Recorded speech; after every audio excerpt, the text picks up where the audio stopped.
કરે એક હાથની અંદર વિદ્યાર્થીના હાથોની અંદર હાથ ફેરવશે, વાહની અંદર હાથ ફેરવશે અને વિદ્યાર્થીના સાથે સાથે ડગલું માંડીને ચાલતા પણ શીખવશે. આ શિક્ષકની જવાબદારી છે.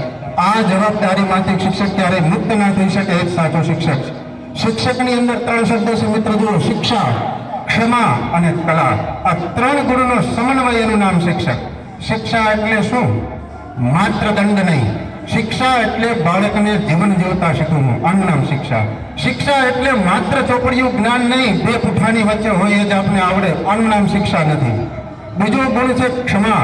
વિદ્યાર્થી કંઈક ભૂલ કરે તો આપણે એને ક્ષમા વિરસ્ય ભૂષણમ, ભગવાન વાલ્મીકે લખ્યું છે રામ માટે, કે રામ બધાને ક્ષમા કરી દેતા હતા. ક્ષમા વિરસ્ય ભૂષણમ, વીરનું એક આભૂષણ છે. માટે વિદ્યાર્થીને ક્ષમા કરવી જોઈએ. બોર્ડની અંદર માર્ક્સ આવે ના આવે, સફળતા મળે, નિષ્ફળતા જેવું મિત્રો કશું છે નહીં. જીવનમાં નિષ્ફળતા જેવું કશું છે નહીં. એ મારો તમારો ભ્રમ છે. સફળતા કેવી રીતે મળે? મેં લગભગ 60 થી 70 મહાપુરુષોના જીવન ચરિત્રો વાંચ્યા છે. હું તમારી સામે 10 મિનિટની અંદર એમના જીવન ચરિત્રોની અંદર જે મેન વાતો છે એ ખોલીશ. બોલવું એ મારો વિષય છે, એટલે કલાકો સુધી હું બોલી શકું. આમ સ્વભાવે કથાકાર છું અને કર્મે શિક્ષક છું, એટલે હું બોલી તો ગમે એટલું શકું, પણ સમયની મર્યાદાને ધ્યાનમાં રાખતા માત્ર 10 જ મિનિટની અંદર તમને કહી દઈશ કે આ મહાપુરુષોના જીવનમાં હતું શું. માત્ર 5 એવી વાતો મને જોવા મળી, જાણવા મળી, જે મહાપુરુષોના જીવનમાં હતી. એ 5 વાતો મારે તમારી સમક્ષ રજૂ કરવીશ, આપને સમક્ષ કહેવીશ. અત્યારે સમય ઓછો છે, છતાંય હું તમને ઝડપમાં 5 વાતો કહી દઉં.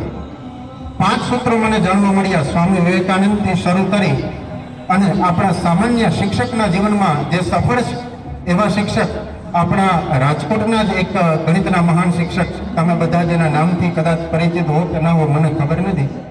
આપણા જાણીતા કુલપતિ શ્રી પ્રોફેસર ડોલરરાય માકડ, આપણા સૌરાષ્ટ્ર યુનિવર્સિટીના પહેલા કુલપતિ, બહુ મહાન વ્યક્તિ હતા. આ બધા સ્વામી વિવેકાનંદથી લઈ અને પ્રોફેસર ડોલરરાય માકડ સુધીના જેટલા બધા મહાપુરુષો થયા, એના બધાના જીવન ચરિત્રમાંથી મને જે 5 વસ્તુ મળી, એ 5 વસ્તુ આજે તમારી સમક્ષ મૂકું છું. મેં સરસ્વતી માતાના નામ સ્મરણથી શરૂ કરી, એમાં એક શબ્દ આવ્યો વિદ્યા. વિદ્યા એટલે શું? તો બહુ સરસ વ્યાખ્યા છે કે સા વિદ્યા યા વિમુક્તાય, જે મને તમને મુક્ત કરી દે, ડરાવે નહીં, એનું નામ વિદ્યા. તો આપણે ડરીએ ક્યારે નહીં મિત્ર? મને તમને ભય ક્યારે ન લાગે? 2 શબ્દ છે, જુઓ, એક અભય ને બીજું નિર્ભય. મને ને તમને આવડતું હોય, વિષય આવડતો હોય, કન્ટેન્ટ પાવરફુલ હોય તો આપણે નિર્ભય બની શકીએ મિત્ર. જોજો, અભય ના બની શકાય. અભય તો કોકના આશીર્વાદથી જ બનાય. એટલે જેટલું કન્ટેન્ટ પાવરફુલ હોય એટલા શિક્ષક અને આપણા માતા પિતાના આશીર્વાદ પણ હોવા જોઈએ. એ ન હોય તો જીવનમાં નિર્ભયતા આવે, અભય ન પ્રગટી શકે. તો અભય મેળવવા માટે માતા પિતાના આશીર્વાદ જરૂરી છે, શિક્ષકનું માર્ગદર્શન અને આશીર્વાદ જરૂરી છે. તો આજે અભય અને નિર્ભયતાની વાત છે, તો વિદ્યા કોને મળે મિત્ર? વિદ્યા એટલે શું? તો મેં તમને કીધું, મને તમને ડરાવે નહીં, ભયમાંથી મુક્ત કરે, એનું નામ વિદ્યા. અને આ વિદ્યા કેવી રીતે મેળવી શકાય? તો એના માટે બહુ સરસ છે, એક સંસ્કૃતનું સુભાષિત છે મિત્ર. અલશસ્ય કતઃ વિદ્યા, અવિદસ્ય કતઃ ધનમ, અમિત્રસ્ય કતઃ સુખમ. કે જેની પાસે વિદ્યા છે એ માણસ કેવો હોય? તો કે આળસુ ના હોય. પેલું લક્ષણ. વિદ્યાવાન માણસ ક્યારે આળસુ હોઈ શકે? અલસસ્ય કતઃ વિદ્યા, આળસુ ને વિદ્યા ક્યાંથી? આ વિદ્યસ્ય કતઃ ધનમ, જેની પાસે વિદ્યા નથી એની પાસે ધન ક્યાંથી હોય? વિદ્યા વગરના માણસ પાસે ધન ન હોય. અને પછી એને એમ કીધું કે અલસસ્ય કતો વિદ્યા, હાવિદસ્ય કતઃ ધનમ, અધનસ્ય કતઃ મિત્રમ. જે માણસ પાસે ધન નથી એને મિત્ર ક્યાંથી હોય?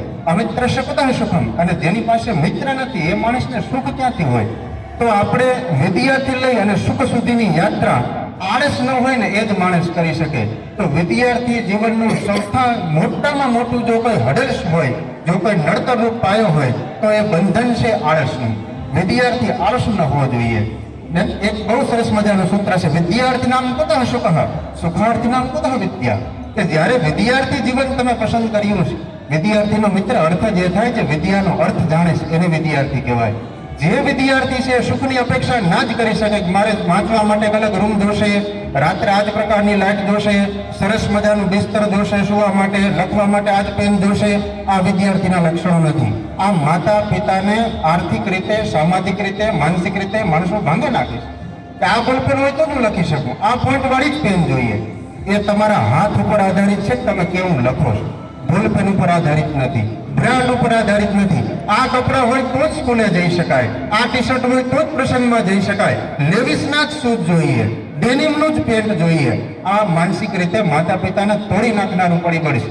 એટલે મિત્ર વિદ્યાર્થીઓ, આ છોકરાઓ આ ટ્રેન્ડમાંથી બહાર નીકળજો. કંપનીનો લોગો હોય કે ન હોય, મારે તમારી ભીતર માવતરનો જે લોગો છે દરેક કંપની કરતા મોટો છે. માવતર શ્રેષ્ઠ છે, કંપની શ્રેષ્ઠ નથી. કેમ કે મારું ને તમારું મેન્યુફેક્ચર આપણા માવતર કરે છે, કોઈ કંપની કરવા નથી આવતી. તો કંપની શ્રેષ્ઠ નથી, આપણા માતા પિતા શ્રેષ્ઠ છે. એની પરિસ્થિતિ જોઈને પછી આગળ વધજો, ત્યારે જીવન શ્રેષ્ઠ બની શકે. જ્યારે સ્વ ખર્ચે કપડાં લેવાના હોય ત્યારે ખિસ્સામાં હાથ જતો નથી. જ્યારે માતા પિતાના ખભે રાખીને બંદૂક ફોડવી હોય ને તો બધું થઈ શકે. ખર્ચા ત્યાર સુધી જ થાય, માતા પિતાને ખભે વાત હોય ત્યાં સુધી. પછી તમે કમાતા થશો ને છોકરાઓ, ત્યારે તમે કહેશો ખર્ચો કરવો છે તો 2 વખત વિચારશો. એટલે આ વાત મારી થોડીક અઘરી છે, પણ યાદ રાખજો. એટલે વિદ્યા એને જ મળે જે આળસુ નથી. વિદ્યા એને જ મળે જે ખૂબ મહેનતું છે. મહેનતું એટલે ગધા વેતરું નથી કરવાનું કે 24 કલાક મારે વાંચી નાખવું છે, આજ પર તોડી નાખવું, ભૂકા કાઢી નાખવું, આવું કશું થાય નહીં. આ બધા ભ્રમણા છે, સત્યથી પાયા વિહોણું છે. એટલે આવું કશું થવાનું નહીં. તમે કોન્શિયસ બનો, સિરિયસ નહીં. જો હું સલાહ નથી દેતો, અનુભવની વાત કરું છું. આપણે સિરિયસ થઈ જઈએ, સ્મશાન વૈરાગ્ય કહેવાય. તમે સિરિયસ થઈ જાઓ થોડીક વખત રહી, અડધી કલાક, વધીને 2 કલાક, પણ કોન્શિયસ તમે જાગૃત થાઓ તો તમે એ આજીવન તમારી સાથે જાગૃતિ રહી.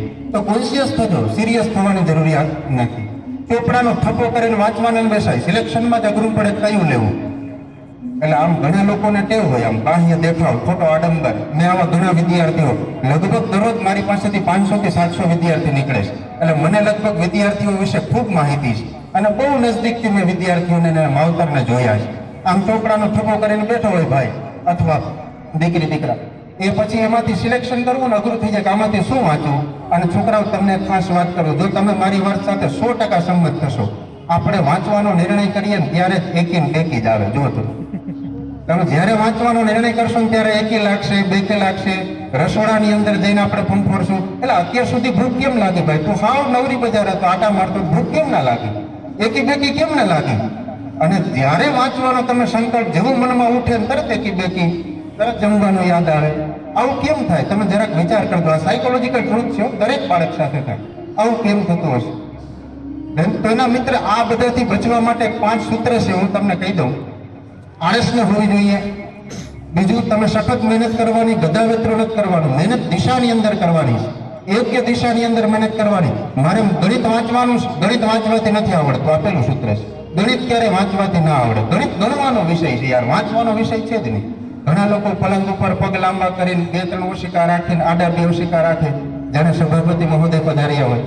એવી રીતે તમે મહેનત કરો તો ગણિત ના આવડે.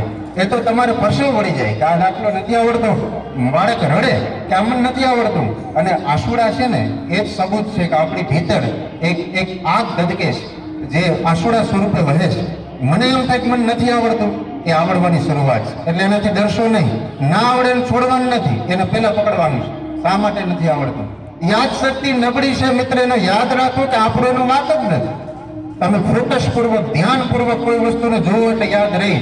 આ મારું વાક્ય નથી, સ્વામી વિવેકાનંદ પોતાના રાજયોગ નામની બુકમાં 26 નંબરના પેજ ઉપર કહે છે કે focus is must. When we focused anywhere, the thought is our in mind insist.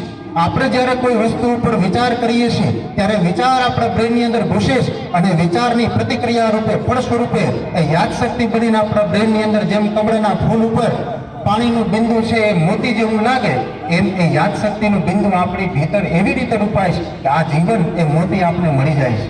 આ સ્વામી વિવેકાનંદનું સૂત્ર છે. તો ફોકસથી તમે જુઓ એટલે વસ્તુ યાદ રહી જ જાય. આ 100% કોઈની યાદશક્તિ નબળી છે જ નહીં.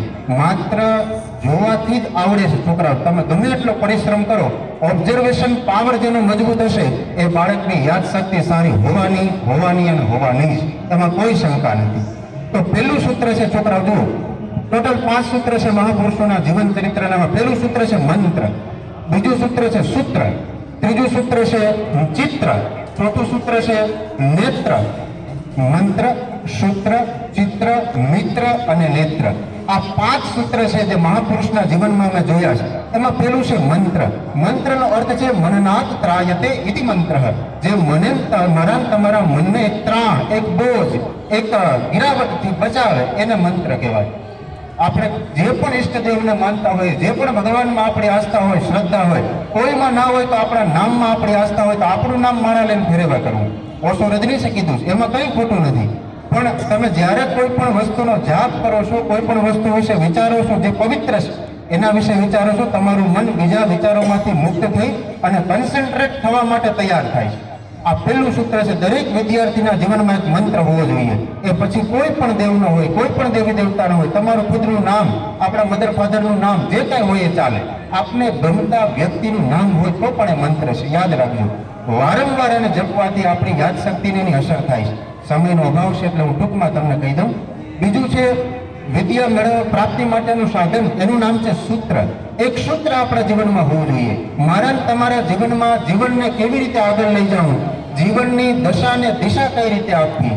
એક શાયરે લખ્યું છે કે દશા પર દાજનારા, દશા પર દૂજનારાઓ નથી હોતા કુમારીથી જીવનમાં જૂજનારાઓ. દિશા જાણ્યા વગરના છે દશાથી ધ્રુજનારાઓ. કહી દો એમને કે હે દશાના પૂજનારાઓ, દશા તો છે સડક જેવી, સડક ચાલી નથી શકતી, અને સડકને ખૂંદનારાને સડક ચાલી નથી શકતી. જે સડકને ખૂંદે છે એને ક્યાં સડક ચાલી શકે છે? એ તો હાઈલો જ જાય છે. તો દશા ગમેલી હોય, સારી હોય કે ખરાબ હોય, જો આપણી પાસે દિશા છે તો દશાને બદલી શકાય છે. દશાને બદલવા માટે જરૂર છે દિશાની, અને દિશા મેળવવા માટે જરૂર છે સૂત્રની. તો સૂત્ર ક્યાંથી મળે? સૂત્ર સારા પુસ્તકોમાંથી મળે.